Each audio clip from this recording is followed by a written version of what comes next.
So while downtown living is a significant trend, what we're talking about is still a fairly small section of our population. We are a commuter nation. In fact, Americans now drive nearly twice as many miles as we did in 1980.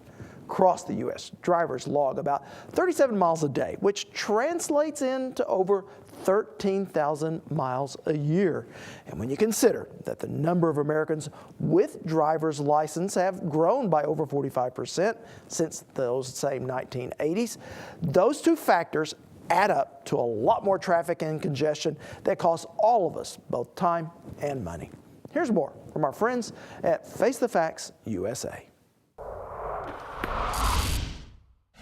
America, can we afford the road ahead? Let's look back to see where we're going. In 1980, all those preppies, valley girls, and yuppies drove about 18 miles a day. They already complained about traffic. But over the next 32 years, more cars and more drivers joined them on the road, driving more miles on basically the same roads they did in 1980. Here's the fact. Today, we're driving nearly twice as many miles as we did in 1980. But we've added only 6% more miles of public roads. We spend more than twice as much time in traffic. That makes us less productive. Cars that stand in traffic burn more gas, adding to pollution. Those overworked roads break up and damage your car. As for the future, by the government's own estimates, we're short in keeping up with the roads we do have. It would be like driving the same car you did in 1980 and not keeping up with all the repairs. So while we may be driving twice as much as in 1980, new construction of public roads has only grown by about 6% in that same time period. Consider this.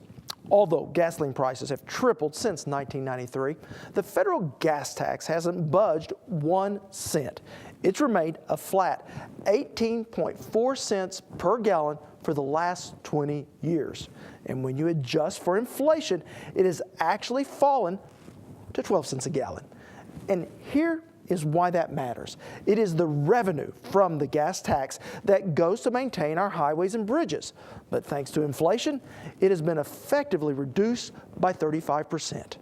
Now, last year, the average American driver paid $99 in federal gas taxes and $110 in state fuel taxes, which again is an average because when you look at the U.S. as a whole, here in Oklahoma, we have one of the lowest fuel tax rates in the nation. In fact, at 35 cents a gallon, we pay almost half in local and state fuel taxes of what residents of California and New York do.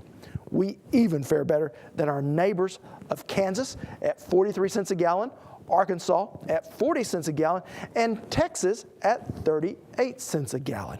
And when you compare us as a nation to other industrialized countries, the difference is even more dramatic. When you add up local, federal, and state gas taxes, the U.S. average is 41 cents a gallon.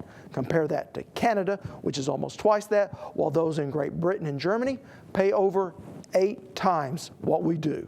So, the next time you hit a pothole or are stuck in traffic, know that while we may be paying less, we're also getting less when it comes to the roads we all share in our daily commute. Now you can get a daily dose of facts just like this on our website. Just head to the Face the Facts section at okhorizon.com.